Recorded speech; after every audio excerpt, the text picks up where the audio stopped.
나는 한때 대한민국 최고의 성공한 기업가였다. 맨손으로 시작해서 천억대 기업을 일궈낸 신화적 인물 말이다. 하지만 지금 이 순간 나는 아내와 최측근이 나를 죽이려 한다는 사실을 알게 되었다. 그것도 한 초등학생 아이가 알려준 덕분에 말이다. 만약 그 아이가 없었다면 나는 이미 차 안에서 브레이크 고장으로 죽어 있을 것이다. 배신과 음모, 그리고 15년 전 잃어버린 사랑까지. 내 인생이 어떻게 이렇게 꼬여버린 것일까? 구독 버튼을 눌러주세요. 별빛 기운과 함께 감동적인 이야기를 들려드릴게요. 사연 시작합니다. 내 이름은 이도현. 올해 45살이다. 15년 전만 해도 나는 그냥 서울역 근처에서 중고 휴대폰을 파는 노점상이었다. 시골에서 맨몸으로 올라온 촌놈이었지. 하지만 포기하지 않았다. 새벽 5시에 일어나서 밤 12시까지 일했다. 잠은 포장마차에서 쪽잠으로 때웠고 밥은 편의점 김밥이 전부였다. 그렇게 악착같이 15년을 버텨냈다. 중고폰 장사에서 시작해서 통신대리점으로 다시 보안솔루션 업체로 사업을 확장했다. 지금은 국내 최대 보안 IT 기업 시큐어테크의 CEO가 되어 있다. 직원만 3,000명, 연 매출 5천억 원이 넘는다. 언론에서는 나를 가난에서 일군 신화라며 연일 기사로 다뤘다. 각종 경제 잡지 표지 모델도 여러 번 했고 강연 요청도 끊이지 않았다. 겉으로 보기엔 완벽한 성공자였다. 하지만 정작 집에 돌아가면 공허했다. 내 아내 윤가영은 전직 모델 출신이다. 키 170cm의 완벽한 S라인 몸매, 그리고 화려한 외모로 주목받던 여자였지. 우리가 만난 건 5년 전이었다. 내가 사업으로 한창 바쁠 때 한 파티에서 만났다. 처음엔 서로에게 끌렸다. 가영이는 내 성공 스토리의 매력을 느꼈고 나는 그녀의 아름다움과 당당함에 빠졌다. 결혼 후 1년 정도는 행복했던 것 같다. 그런데 언제부턴가 우리 사이엔 보이지 않는 벽이 생겼다. 도연아, 돈은 많아졌는데 왜 난 여전히 불안하지? 가영이는 자주 이런 말을 했다. 명품백을 사도, 해외여행을 가도, 고급 레스토랑에서 식사를 해도 허무하다고 했다. 뭔가 채워지지 않는 기분이야. 우리 진짜 행복한 거 맞아? 하지만 나는 그런 가영의 마음을 이해할 여유가 없었다. 회사가 커질수록 책임도 무거워졌고 경쟁사들의 견제도 심해졌다. 매일매일이 전쟁 같았다. 가영아, 지금이 어떤 시기인지 알아? 회사가 상장 준비 중이야. 조금만 더 참아줘. 나는 늘 이런 식으로 대화를 회피했다. 집에 와서도 노트북을 붙들고 일했고 가영과의 대화 시간은 점점 줄어들었다. 그런 우리에게 결정적인 사건이 일어난 건 지난주 목요일이었다. 평소처럼 회사에서 늦은 시간까지 일하고 지하 주차장으로 내려갔다. 내 자리에 주차된 검은색 제네시스 G90을 향해 걸어가고 있는데 갑자기 어디선가 아이 목소리가 들렸다. 아저씨, 아저씨. 뒤를 돌아보니 초등학생 정도 되어 보이는 남자아이가 숨을 헐떡이며 뛰어오고 있었다. 키가 130cm 정도에 빠만 머리카락이 땀에 젖어 이마에 붙어 있었다. 뭐야? 이 아이는? 아이는 내 앞에 서서 떨리는 목소리로 외쳤다. 아저씨, 차 타면 안 돼요. 죽어요. 뭐라고? 나는 당황했다. 이런 황당한 상황을 어떻게 받아들여야 할지 몰랐다. 아저씨 차에 누가 장난쳤어요. 진짜예요. 믿어주세요. 아이는 눈물을 글썽이며 내 팔을 붙잡았다. 처음엔 장난이라고 생각했다. 요즘 아이들이 SNS에서 본 걸 따라하는 경우가 많다고 들었거든. 하지만 아이의 떨리는 목소리와 간절한 눈빛을 보니 뭔가 심상치 않다는 생각이 들었다. 너 이름이 뭐니? 할인이요. 김할인. 할인아. 누가 내 차에 장난쳤다고? 남자랑 여자 2명이었어요. 남자는 키가 크고 안경 꼈어요. 여자는 아주 예뻤어요. 머리카락이 길고 그 순간 내 머릿속에 두 사람의 얼굴이 떠올랐다. 우리 회사 전략이사 정민우와 내 아내 윤가영. 민우는 키가 185cm에 늘 검은 테, 안경을 끼고 다닌다. 그리고 가영은 긴 생머리에 완벽한 외모를 가진 여자다. 아저씨, 정말 차 타면 안 돼요. 할인이는 계속 내 팔을 붙잡고 있었다. 나는 결국 보안팀에 연락했다. 김 팀장, 지금 지하 주차장으로 내려와 주세요. 내 차 점검 좀 해보시고. 10분 후 보안팀장 김성호가 도착했다. 그는 차량 점검 전문가였다. 군 출신으로 폭발물 제거 경험도 있는 실력자였지. 김 팀장이 내 차 밑으로 기어 들어가더니 곧 충격적인 말을 했다. 사장님, 이거 큰일 났습니다. 뭐가 문제야? 브레이크 라인이 절단되어 있습니다. 이걸로 운전하시면 첫 번째, 급브레이크에서 사고 날 뻔했습니다. 그 말을 듣는 순간 등골이 서늘해졌다. 누군가 정말로 나를 죽이려 했다는 뜻이었다.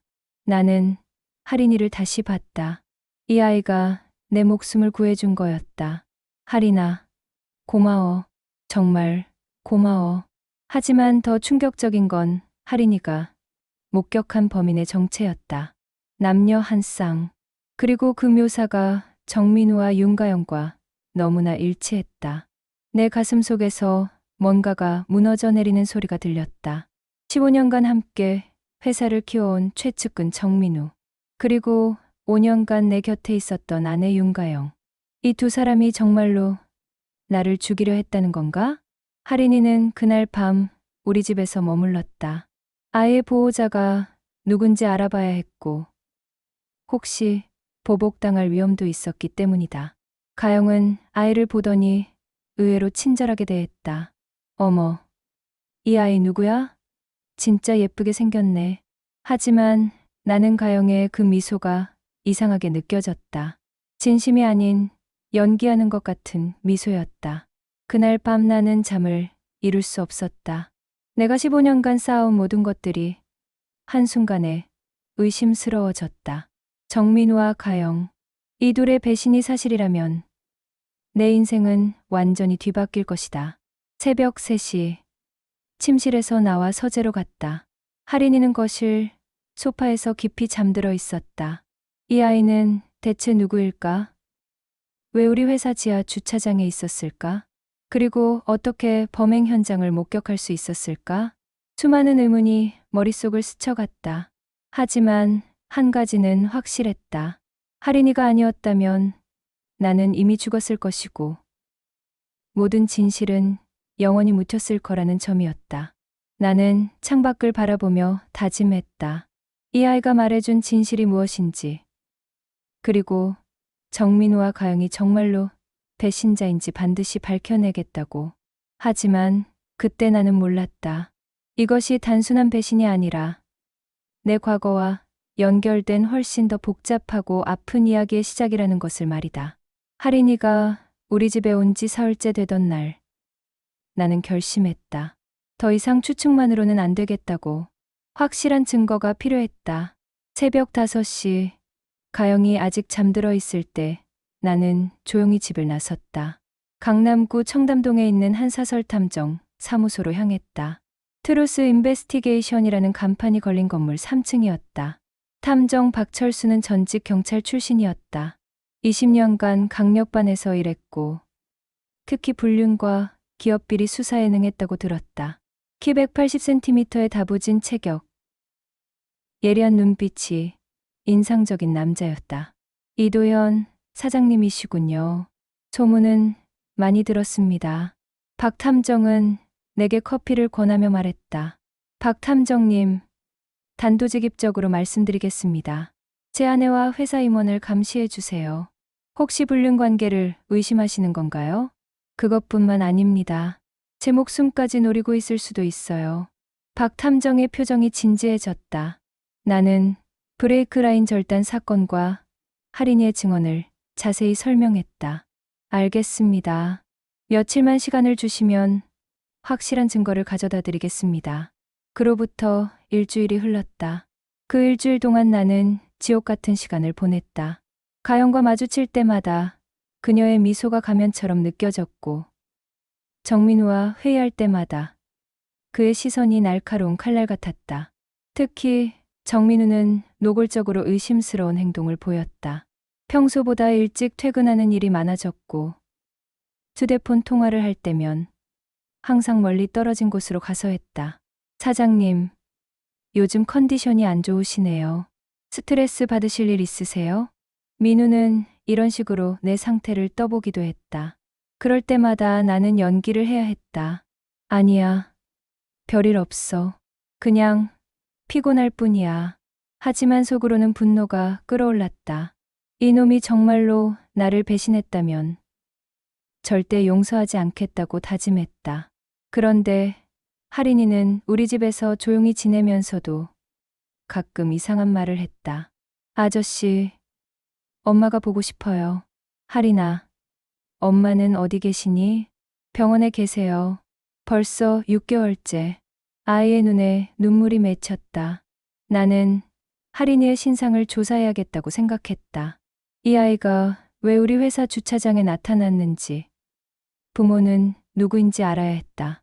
드디어 박 탐정으로부터 연락이 왔다.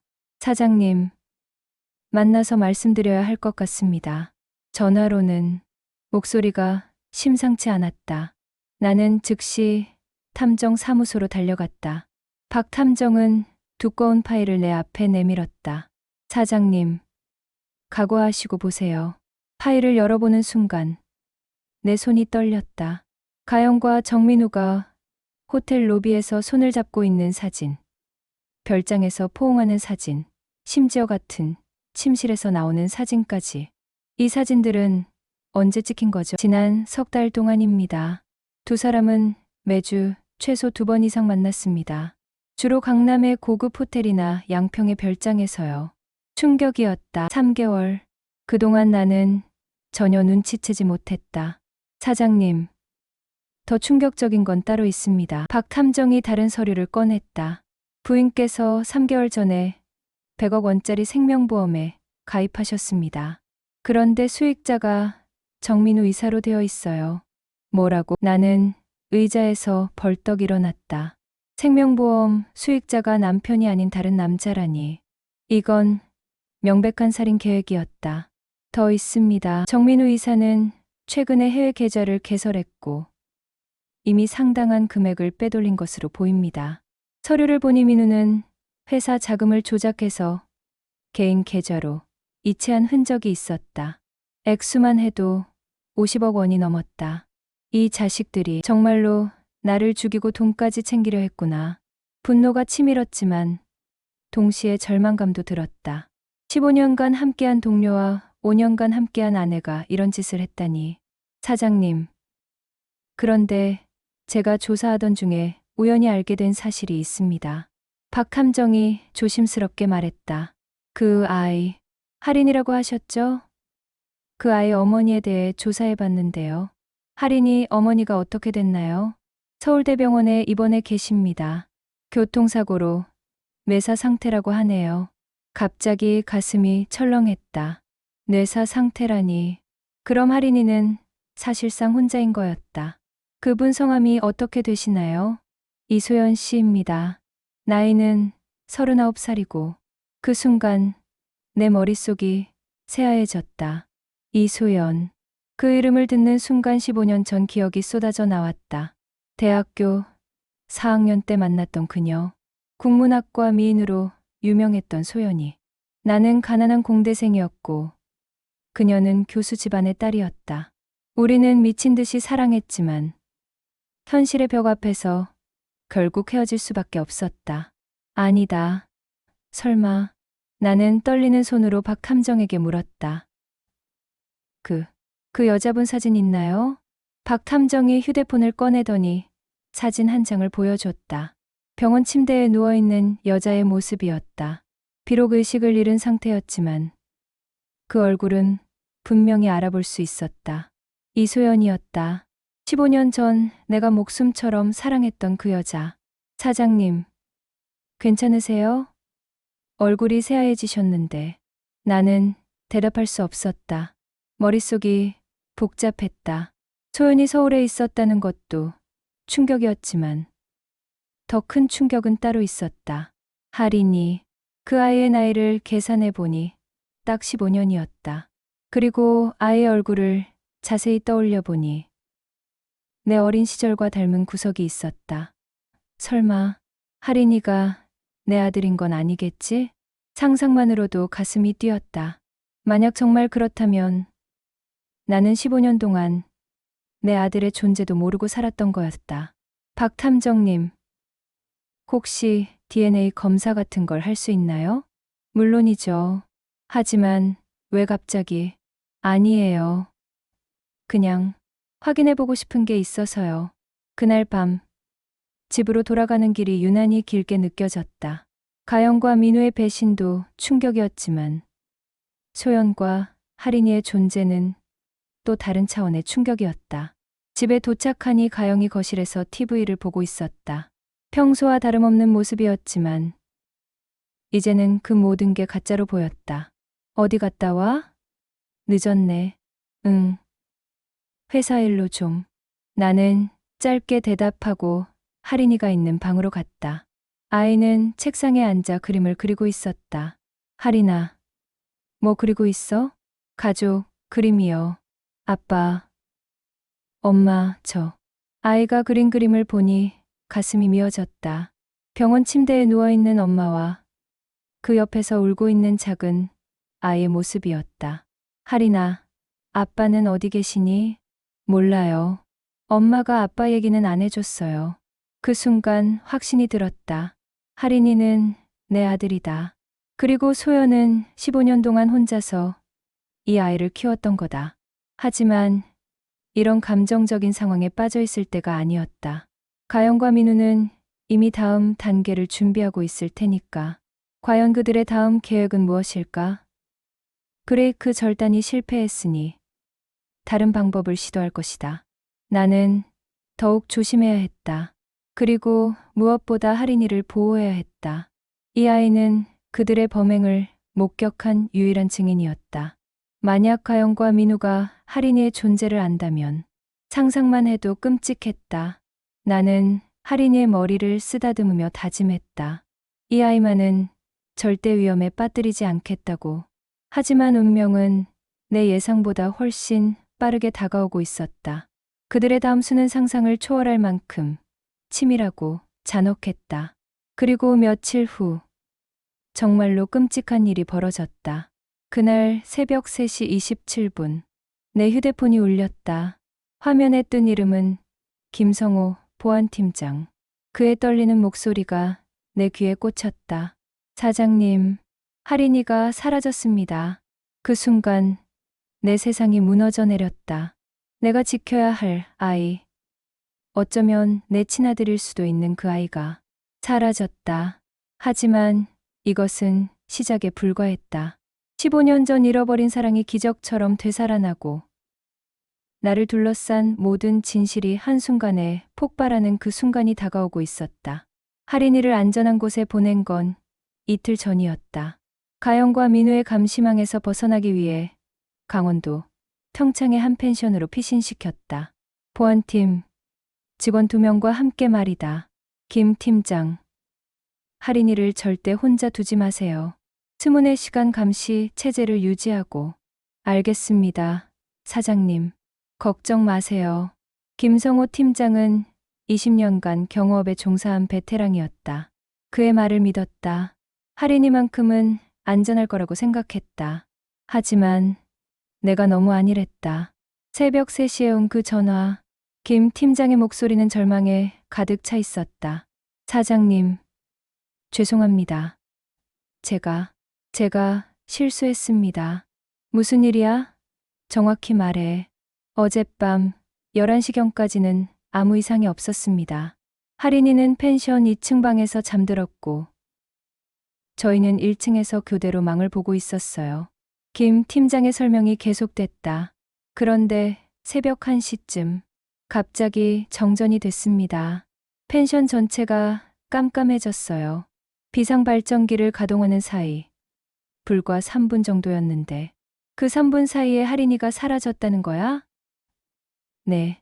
2층 방 창문이 열려 있었고 밑에 사다리 자국이 있었습니다. 누군가 외부에서 침입한 것 같습니다. 나는 휴대폰을 꽉 쥐었다. 손에 힘이 너무 들어가서 금이 갈 것 같았다. CCTV는 그것도 문제입니다. 정전과 동시에 CCTV도 먹통이 됐어요. 하지만 펜션 입구 도로변 CCTV는 살아 있었습니다. 뭐가 찍혔어? 검은색 SUV 한 대가 새벽 1시 15분경에 빠져나가는 모습이 찍혔습니다. 번호판은 식별이 안 되고 탑승자는 모자와 마스크로 얼굴을 가려서 그 순간 모든 게 명확해졌다. 가영과 민우가 할인이의 존재를 알아챘고 목격자를 제거하려 한다는 것을. 김 팀장, 지금 즉시 경찰에 신고하고 나는 바로 그쪽으로 가겠어. 사장님. 하지만 위험합니다. 이건 분명 함정일 수도. 상관없어. 내가 지켜야 할 아이야. 나는 급히 옷을 갈아입고 차에 올랐다. 평창까지는 2시간 거리였다. 그 2시간이 평생 가장 길게 느껴졌다. 차를 몰면서 계속 생각했다. 할인이가 안전할까? 그들이 아이에게 해를 끼치지는 않을까? 그런데 강원도로 가던 중 또 다른 전화가 왔다. 이번엔 서울대병원에서였다. 이도현 님이시죠? 이소연 환자 보호자로 등록되어 계신데. 네, 맞습니다. 무슨 일인가요?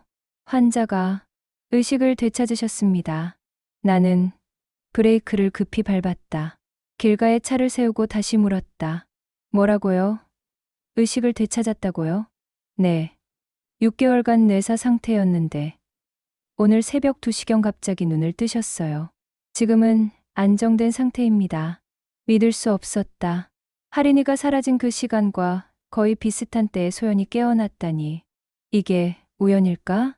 나는 고민했다. 평창으로 가서 할인이를 찾을 것인가?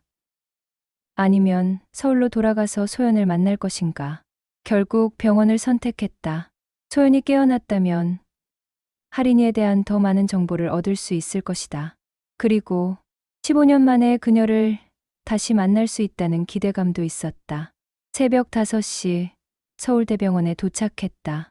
중환자실 앞에서 담당 의사를 만났다. 환자 상태는 어떤가요? 기적적으로 뇌 기능이 정상으로 돌아왔습니다. 다만 6개월간 의식을 잃었던 터라 기억에 일부 공백이 있을 수 있어요. 면회가 가능한가요? 짧은 시간이면 괜찮습니다. 하지만 너무 놀라게 하시면 안 돼요. 중환자실 문을 열고 들어가는 순간 내 심장이 멈출 것 같았다. 침대에 누워있는 소연. 15년 전과 많이 달라져 있었지만 여전히 아름다웠다. 그녀의 눈이 천천히 내 쪽으로 향했다. 도연, 맞지? 목소리가 너무 약했다. 하지만 분명히 나를 알아봤다. 소연아, 정말 내가 맞아? 나는 침대 옆 의자에 앉으며 떨리는 목소리로 말했다. 왜? 여기 있어? 꿈인가? 소연의 눈에 눈물이 맺혔다. 나도 모르게 눈물이 쏟아졌다. 소연아, 미안해. 정말 미안해. 15년 동안. 도연아, 할인이는 어디 있어? 그 순간 내 가슴이 철렁했다. 소연이 할인이를 찾고 있다는 건 역시 그 아이가. 소연아, 할인이가. 혹시 할인이가 응, 너 아들이야. 세상이 정지된 것 같았다. 15년 동안 내가 몰랐던 아들. 내 피를 나눈 아이가 지금 어디선가 위험에 처해 있다. 왜 말하지 않았어? 너한테 짐이 되고 싶지 않았어. 그때 넌 가난했고 꿈이 있었잖아. 내가 너를 묶어둘 순 없었어. 소연의 목소리에 15년간의 고통이 담겨 있었다. 그런데 할인이가 왜 안 보여? 어디 갔어? 나는 할인이가 실종됐다는 사실을 말할 수 없었다. 소연의 상태가 더 나빠질 수도 있었다. 잠깐 밖에 나가 있어. 곧 올 거야. 정말. 하린이가 너를 찾고 있었는데 맨날 아빠 얘기만 했어. 그 말을 듣는 순간 가슴이 미어졌다. 내 아들이 아빠를 그리워하고 있었는데 나는 그 존재조차 몰랐다.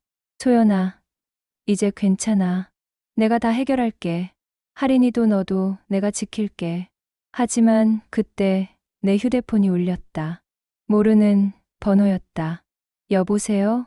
이도현 씨죠? 아이를 찾고 있나요? 낯선 남자 목소리였다. 하지만 그 억양이 묘하게 익숙했다. 누구세요? 하린이를 어떻게 했어요? 아이는 안전합니다. 하지만 계속 안전하려면 우리 조건을 들어야죠. 무슨 조건이요? 회사 지분을 포기하세요. 그리고 모든 재산을 정리해서 해외로 나가세요. 그럼 아이를 돌려드리겠습니다. 정민우였다. 목소리를 변조했지만 분명히 민우였다. 민우야, 그게 너지? 직접 나와서 말해. 24시간 드리겠습니다. 내일 이 시간까지 결정하세요. 거부하면 아이가 어떻게 될지는 모르죠. 전화가 끊어졌다. 나는 분노로 온몸이 떨렸다. 소연이 불안해하며 물었다. 무슨 일이야? 하린이한테 무슨 일 있는 거야? 괜찮아. 소연아. 내가 반드시 하린이를 데려올게. 나는 소연의 손을 꽉 잡았다. 차가운 손이 따뜻해지기 시작했다. 15년 전에 내가 너를 지키지 못했어. 하지만 이번엔 다르다. 하린이도 너도 절대 포기하지 않을 거야. 중환자실을 나오면서 나는 결심했다. 더 이상 수동적으로 당하고만 있을 수 없다. 가영과 민우가 원하는 게 뭔지 알았으니 이제 내가 먼저 움직일 차례였다. 하지만 그들은 몰랐다. 내가 15년간 쌓아올린 인맥과 자원이 얼마나 강력한지를. 그리고 가족을 지키기 위해서라면 나는 악마가 될 수도 있다는 것을. 김성호 팀장에게 전화를 걸었다. 팀장님, 지금부터 작전을 바꿉니다. 우리가 먼저 공격할 거예요. 어떻게 하시겠습니까? 민우와 가영의 모든 동선을 추적하세요. 그리고 언론사에 연락해서 준비시키고요. 이제 진짜 전쟁이 시작됩니다. 핸드폰을 끊고 병원 밖을 바라봤다. 동이 트고 있었다. 긴 밤이 지나고 새로운 하루가 시작되고 있었다. 하린이를 반드시 되찾겠다. 그리고 가영과 민우에게 정의의 심판을 내리겠다. 이것은 더 이상 돈이나 권력의 문제가 아니었다. 가족을 지키는 전쟁이었다. 그리고 나는 이 전쟁에서 절대 지지 않을 것이다. 24시간, 민우가 준 시간이었다. 하지만 나는 24시간을 기다리지 않았다. 12시간 만에 모든 걸 끝내기로 했다. 오후 3시, 모든 언론사에 동시에 터졌다. 시큐어테크 CEO 아내와 임원, 살인, 음모, 포착, 100억 보험금, 노린 완전 범죄 시도. 하지만 이건 시작에 불과했다. 진짜 전쟁은 지금부터였다. 내 아들을 찾기 위한 생사를 건 최후의 대결이 시작되었다. 병원에서 나온 후 나는 전쟁을 선포했다. 더 이상 숨어서 당하고만 있을 수 없었다. 첫 번째 타겟은 언론이었다. 15년간 쌓아온 인맥을 총동원했다. 조선일보 경제부장, KBS 탐사보도팀장, YTN 사회부 기자, 모두 내게 빚을 진 사람들이었다. 김 부장님, 특종 하나 드릴게요. 준비되셨나요? 이 사장님, 무슨 일인데 이렇게 급하게. 제 아내와 임원이 저를 죽이려 했습니다. 증거도 다 있어요. 그들의 목소리가 급격히 진지해졌다. 나는 박 탐정이 수집한 모든 증거를 언론사들에게 일제히 뿌렸다. 불륜 사진, 생명보험 서류, 해외 계좌 증빙 서류. 오후 1시 첫 번째 기사가 터졌다. 시큐어테크 이도현 CEO 암살 시도. 아내와 임원이 공모. 오후 2시 두 번째 폭탄이 떨어졌다. 100억 원 생명보험 수익자는 불륜 상대. 완전 범죄 노렸나? 오후 3시 결정타였다. 브레이크 절단부터 아동 납치까지 범죄 조직 수준의 계획적 범행. 포털 사이트 실시간 검색어 1위부터 10위까지 모두 이 사건 관련 키워드였다. 이도현, 윤가영, 정민우 시큐어테크, 살인 음모. 내 휴대폰이 폭발할 것처럼 울렸다. 기자들, 방송국들, 심지어 해외 언론까지. 하지만 정작 중요한 전화는 오후 4시에 왔다. 이도현, 내가 뭘 했는지 알아? 민우였다. 이번엔 목소리 변조도 없이 직접 전화했다. 목소리에 분노가 가득했다. 민우야, 어떤 기분이야? 전국에서 너희를 찾고 있을 텐데. 미친놈, 약속이 뭐야? 24시간이라고 했잖아. 약속. 너희가 내 아들을 납치해놓고 약속을 말해? 그 순간 민우가 당황하는 기색이 느껴졌다. 내가 할인이와의 관계를 안다는 걸 몰랐던 것 같다. 이제 게임 룰이 바뀌었어. 민우야, 24시간이 아니라 24분 안에 할인이를 풀어줘. 안 그러면 너희는 영원히 도망자, 신세가 될 거야. 너 정말 미쳤구나. 좋아. 그럼 우리도 끝까지 가보자. 전화가 끊어졌다. 하지만 나는 이미 다음 수를 준비하고 있었다. 김성호 팀장과 박 탐정. 그리고 내가 고용한 전문 추적팀이 민호와 가영의 동선을 실시간으로 추적하고 있었다. 휴대폰 신호, 신용카드 사용 내역, 차량, 내비게이션. 모든 디지털 발자국을 따라가고 있었다. 오후 5시 30분. 드디어 첫 번째 신호가 왔다. 사장님, 잡았습니다. 인천 연수구, 송도 쪽 폐건물에서 신호가 감지됐어요. 확실해? 네. 정민우 이사의 휴대폰 GPS입니다. 그리고 윤가영 씨 차량의 내비게이션도 같은 지역을 향하고 있어요. 좋아. 지금 출발한다. 하지만 여기서 끝이 아니었다. 나는 경찰에도 동시에 신고했다. 아동 납치범을 신고하는 것이니 경찰도 즉시 출동할 수밖에 없었다. 112입니다. 아동 납치 신고합니다. 7살 남자아이가 납치됐어요. 범인 위치를 파악했습니다. 동시에 여러 방향에서 압박했다. 언론으로는 여론을, 경찰로는 공권력을, 그리고 내 사람들로는 직접적인 구조 작전을. 인천으로 가는 길, 차 안에서 내 가슴은 터질 것 같았다. 할인이가 무사할까? 그들이 아이에게 해를 끼치지는 않았을까? 오후 7시, 송도 신도시 외곽의 폐건물에 도착했다. 5층짜리 공사 중단된 건물이었다. 주변은 을씨년스럽게 조용했다. 김성호 팀장과 박 탐정, 그리고 전문 보안요원 4명이 함께했다. 모두 군 출신이거나 경찰 특공대 경험이 있는 사람들이었다. 사장님, 2층에서 움직임이 감지됩니다. 박 탐정이 열감지 장비를 보며 말했다.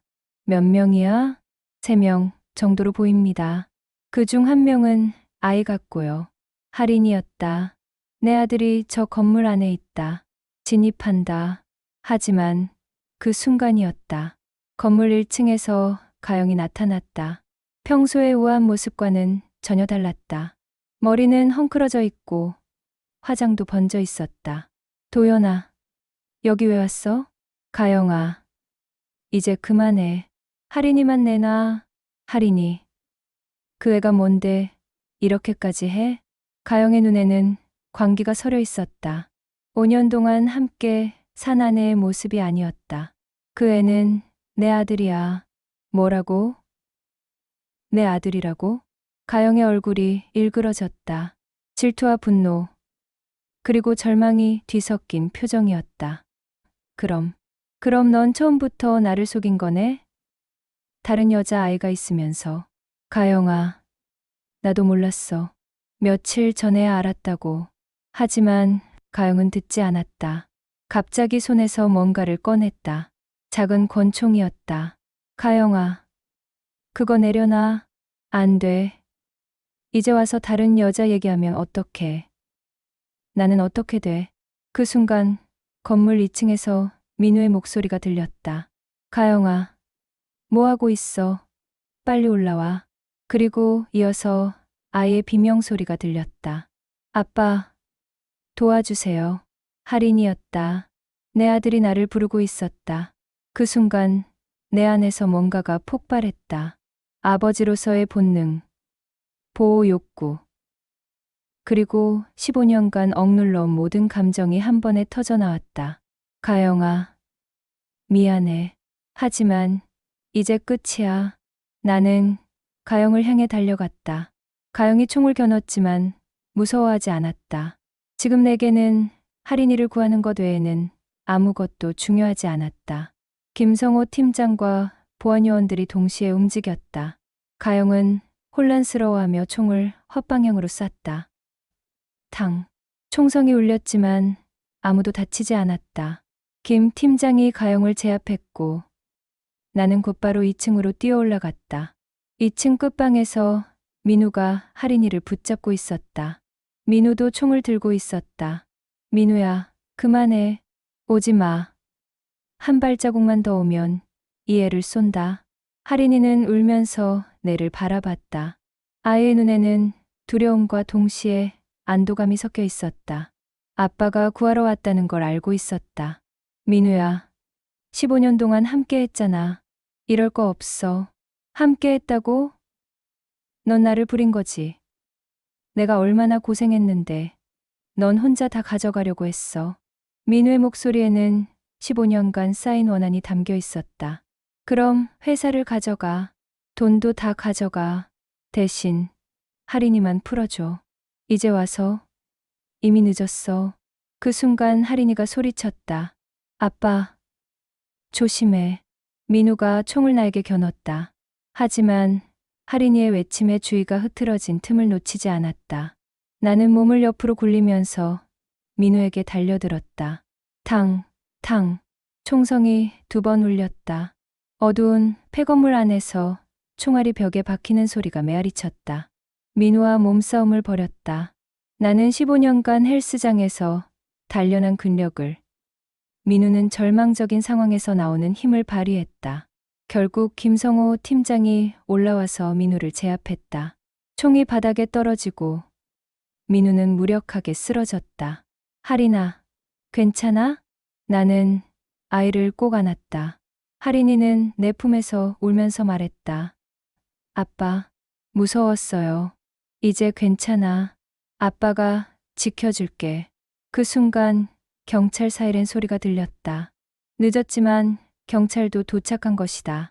10분 후 민우와 가영은 모두 수갑을 찬 채 경찰차에 태워졌다. 가영은 끝까지 나를 원망하는 시선으로 바라봤지만 나는 더 이상 그녀에게 감정을 느끼지 않았다.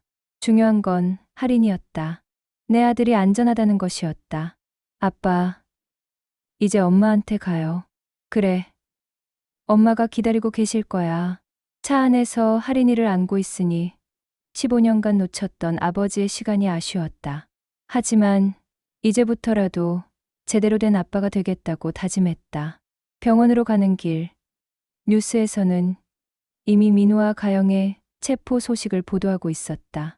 시큐어테크 납치 사건 용의자 검거, 완전 범죄 노린 부부 결국 체포. 하지만 나에게는 그런 뉴스보다 할인이의 웃음소리가 더 소중했다. 아빠, 앞으로 계속 함께 있을 거죠? 그럼 아빠가 너를 절대 떠나지 않을 거야. 15년간의 공백을 채우기에는 시간이 필요하겠지만 이제 우리에게는 충분한 시간이 있었다. 진짜 가족이 되기 위한 시간 말이다. 6개월 후 서울중앙지법 대법정. 민우와 가영의 최종 판결이 내려지는 날이었다. 나는 증인석에 앉아 그들을 마지막으로 바라봤다. 판사의 목소리가 법정에 울려 퍼졌다. 피고인 정민우에게 살인미수, 아동납치, 횡령, 증거조작 등의 혐의로 징역 18년을 선고한다. 피고인 윤가영에게 살인미수, 공동정범, 증거조작 등의 혐의로 징역 15년을 선고한다. 민우는 고개를 떨구고 있었고 가영은 끝까지 나를 원망하는 눈빛으로 바라봤다.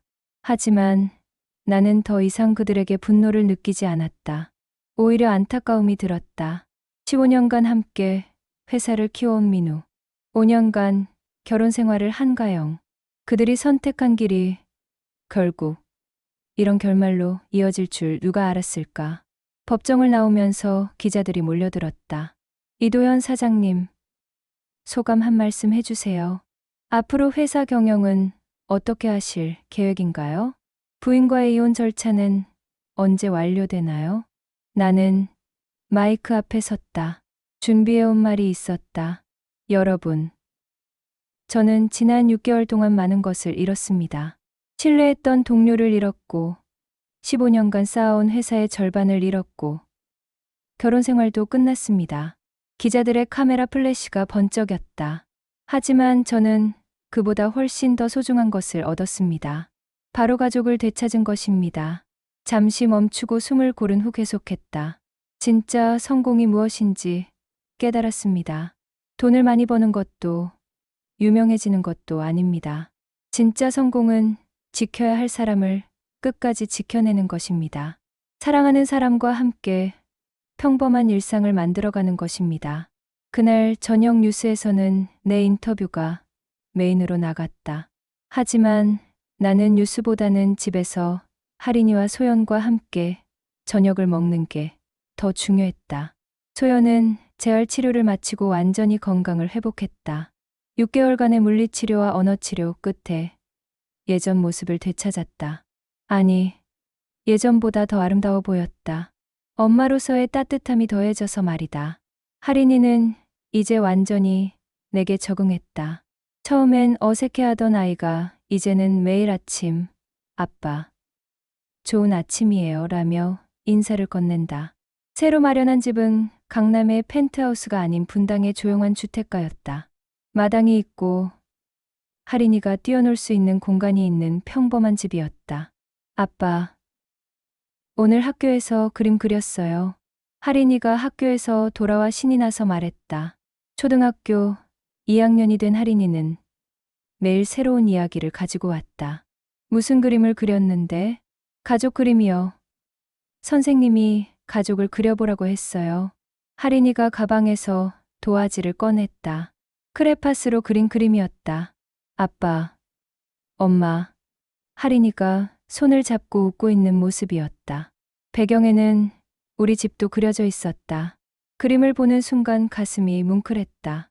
6개월 전만 해도 상상할 수 없었던 일상이었다. 아빠, 이제 우리 진짜 가족 맞죠? 하린이가 천진난만하게 물었다. 나는 아이를 꼭 안으며 대답했다. 그래, 하린아, 이제 우리는 절대 무너지지 않을 진짜 가족이다. 내 눈가에 눈물이 맺혔다. 행복한 눈물이었다. 소연이 부엌에서 나와 우리를 바라보며 미소 지었다. 도연아, 저녁 준비됐어. 하린이 좋아하는 김치찌개 끓였어. 와, 엄마 김치찌개.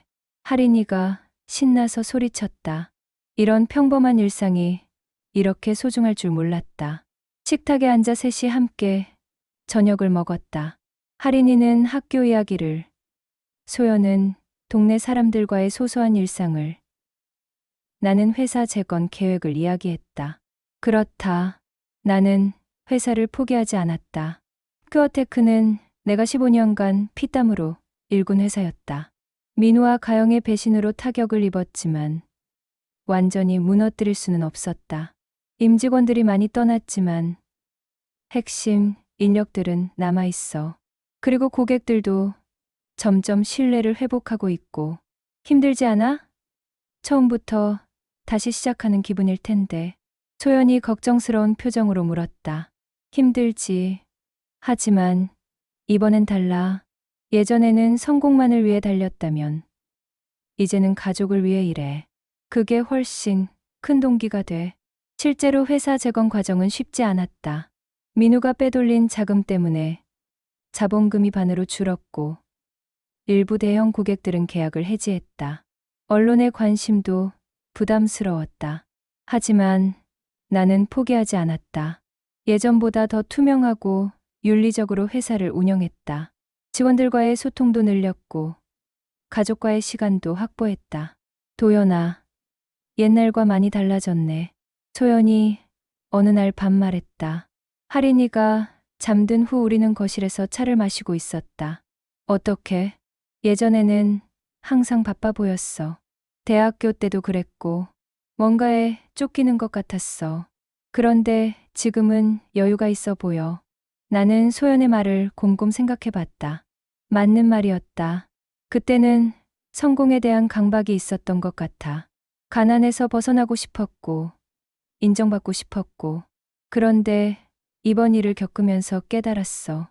뭘? 진짜 중요한 건 다른 거였어. 사랑하는 사람들과 함께하는 시간. 평범한 일상의 소중함. 신뢰할 수 있는 관계. 이런 것들이 진짜 부였던 거야. 소연이 내 손을 잡았다. 따뜻했다. 15년 늦었지만 이제라도 함께할 수 있어서 다행이야. 나도 정말 다행이야. 그날 밤 나는 오랜만에 깊이 잠들었다. 악몽도 없었고 걱정도 없었다. 옆방에서는 할인이가 평화롭게 잠들어 있었고 소연도 안전했다. 그것만으로도 충분했다. 다음 날 아침 할인이가 또 다른 그림을 그려왔다. 아빠, 이건 미래 그림이에요. 미래 그림? 그림에는 조금 더 큰 할인이와 아빠, 엄마가 함께 여행을 가는 모습이 그려져 있었다. 그리고 한쪽 구석에는 작은 아기도 그려져 있었다. 할인아, 이 아기는 뭐야? 동생이요. 나 동생 갖고 싶어요. 할인이의 말에 소연이 얼굴을 빨갛게 붉혔다. 나도 웃음이 터져 나왔다. 그래, 그럼 아빠가 노력해 볼게. 정말요? 진짜야. 우리 할인이가 원한다면. 그 순간 우리 셋은 모두 웃었다. 집안이 웃음소리로 가득 찼다. 6개월 전까지만 해도 나는 성공한 CEO였지만 공허한 사람이었다. 겉으로는 화려했지만 속은 텅 비어 있었다. 믿었던 사람들에게 배신당하고 진짜 가족도 없이 혼자였다. 하지만 지금은 다르다. 회사 규모는 줄어들었지만 나는 더 행복하다. 매일 아침, 할인이의 좋은 아침. 인사로 하루를 시작하고 저녁에는 가족과 함께 식사하며 하루를 마무리한다. 주말에는 할인이와 공원에 가서 축구도 하고 소연과 함께 마트에서 장도 본다. 이런 평범한 일상이 이렇게 소중할 줄 몰랐다. 아빠, 나중에 커서 뭐가 되고 싶어요? 어느 날 할인이가 물었다. 할인이는 뭐가 되고 싶은데? 아빠 같은 사람이 되고 싶어요. 아빠 같은 사람? 네. 가족을 지켜주는 사람이요. 그 말을 듣는 순간 내가 아이에게 물려줘야 할 진짜 유산이 무엇인지 깨달았다. 돈이나 회사가 아니라 가족을 사랑하고 지키는 마음이었다.